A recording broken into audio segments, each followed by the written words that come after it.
Now, when it comes to calisthenics and handstands, the tuck planche position is super important. Not only if you're doing planche training and going to progress to harder planche progressions, but also when you're working on your freestanding handstand balance, have an ability to take the shoulders forwards of the hands and show control there so you can counterbalance what's behind you is super important. And there's a few different ways of training the planche. We can use bars, we can train on the floor, but the foundations are the same. So today I'm going to take you through how to learn your first tuck planche. Now, most people think when they planche, they need to lean the shoulders really far forwards to counterbalance the hips and the feet. And to a point, that is correct. But the main control of the main focus should be on our protraction. Protraction is when we round out the upper back. So when I push the floor away, notice how I've dished or domed into my upper back. That up movement is the most important thing to learn. This scapular protraction. This is retraction, this is protraction. So I recommend going to the top of your push-up position, keeping the arms straight, retracting, so bringing the shoulder blades together, but keep the arms straight, and then push up as high as you can into your protraction. Make sure that you can do that for repetitions and you can hold that position. Now, all of these progressions can be done on the bars or they can be done on the floor, and I do a combination of both. But make sure as a priority that you're doing the floor. So hands down like so, and I would externally rotate. So turn the hands out, so you're in that position, protract up like we were just showing, go into the top of your push-up, make sure you're still rounded. If you notice that when you go up onto your toes, you collapse, so you fall down like this, then we need to build conditioning of not only the protraction, but also the plank position. So you should be able to hold a conversation here quite easily. If you can't, you need to make it a bit easier. And the easiest way to do that is to elevate the hands. So now I'm inclined, I've still got a connection to my feet, but I have more weight in my feet now, which makes it easier on the upper body so I can hold that position. So focusing on that protraction, rounding the upper back and shoulders, and then keeping a strong position from the shoulders to the feet without collapsing. So once we can do the hold position into protraction, we can do retraction to protraction for repetitions, keeping those arms straight, and we can do that on whatever surface we're going to train on. So whether that's the bars or the floor, then we're ready to up it and start to work towards the tuck planche. Now, as per the name, the tuck position is a ball. It's a tucked knees to chest position that's one segment. The tighter the ball, the easier to a point. If you can get into a tight ball like so and then lift in that position, I have less sticking out the back in terms of hips and legs, less weight to counterbalance, the easier the hold. But some people are tight in the hips and actually struggle to get into a real tight ball. So that can be worked on individually. So just working on your hip mobility and just being able to hold this tight tuck position like so. What we don't want to do is have to create or use up loads of energy getting into the tuck itself, and then you try and planche. So you might feel, or it might look like your tuck is a bit open, and that's just how it is until your mobility increases and the ability to get into a tuck improves. But for most people, what we're aiming for is knees through the arms. So when we look from the side, you can see your knees, and that's actually a good point.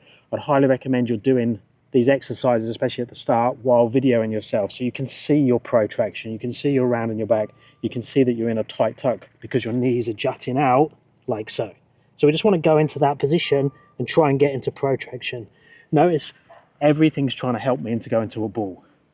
I've externally rotated the hands to create a stronger foundation and also make it easier on the wrists. I've brought the knees in past the arms, I'm protracting, and I'm also tucking the head a little bit. So everything is like a ball. And then we can just attempt to lift the feet. Now, the easiest way to do that is to go from balls of the feet, so there, to tiptoes, to 1 foot, to 2 feet. Now, if you can hold, fantastic. We can just do that for time. If you can't, we need to make it slightly easier. Now, the easiest way to make it slightly easier is to use a little bit of toe assist. So just repeat those same steps, but now keep 1 foot on the floor and hold.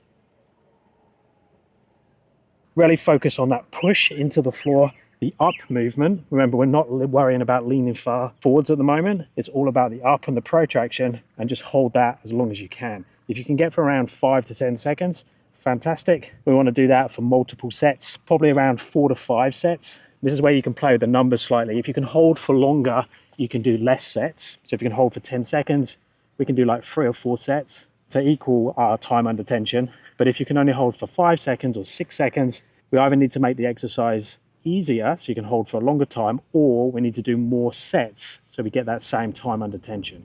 Now straight away, if we use the P bars, you're going to find it's slightly easier for most people to get into the position because there's more space underneath to gather your body into that ball-like position there. The energy helps to go up because you can push off the floor and go directly up just because of that space. It naturally turns the hands out even more, so we're externally rotating and there's no restriction in the wrist, and we can go through exactly the same progressions there. Now the other thing I'm doing to make this slightly easier is I'm pushing my knees into my arms and my arms into the knees to create friction.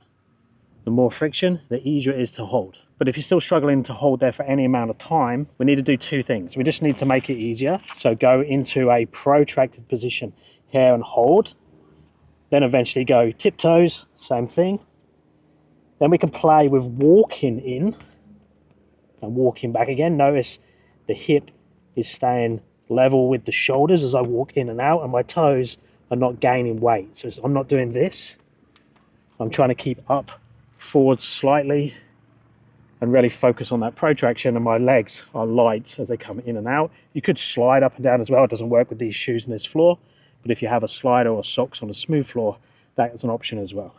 We could use the toe assist, but another great option is a band. Now these are just standard resistance bands. I often get asked where I get the bands from. I'll put a link down below in the description for an Amazon link so you can see the type of band we're talking about. But I have here 3 different thicknesses.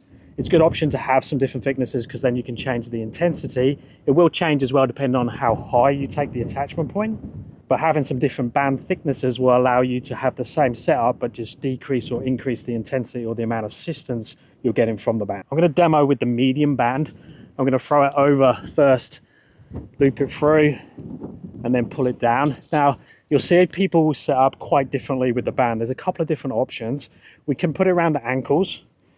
So we can put it around like this. I'm not a big fan of doing this one, but it does give you more help because it will pull you up from the back like so, but it does tend to pull you like this way. And also it's taking you away from your scapular protraction. So scapular protraction, remember, is up very slightly forwards.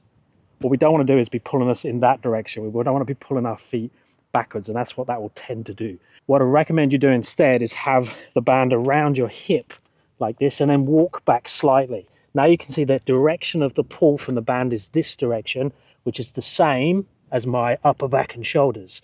It's pulling me up and forwards. I'm pushing up and forwards with that protraction.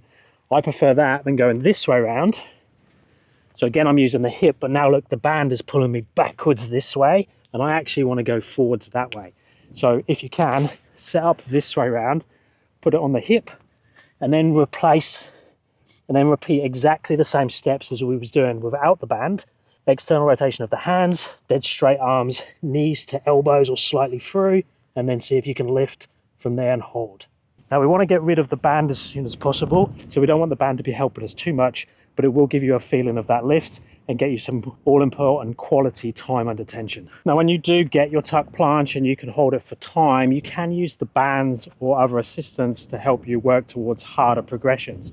So it doesn't mean you forget the band completely once you can do it without. And then all I would do is a combination of both. So you do your tuck planche holds, your tight tuck positions without the band. And then when you use the band,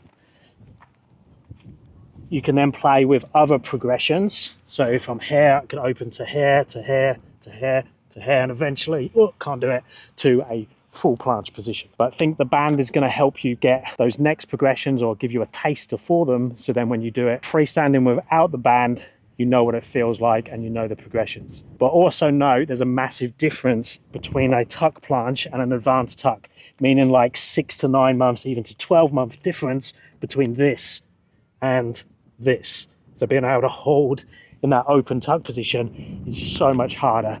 I think it's a small incremental change over time that's going to get you there, not suddenly throwing your legs backwards. But the most important thing is that you make that correct, strong foundation of that tight tuck planche and can hold it for around 15 to 20 seconds consistently before you move on to harder progression. If you do need more help with your training, you can reach out via my website. I have lots of different coaching options. Links all down in the description. Let me know if you have any questions. I'll speak to you guys in the next one.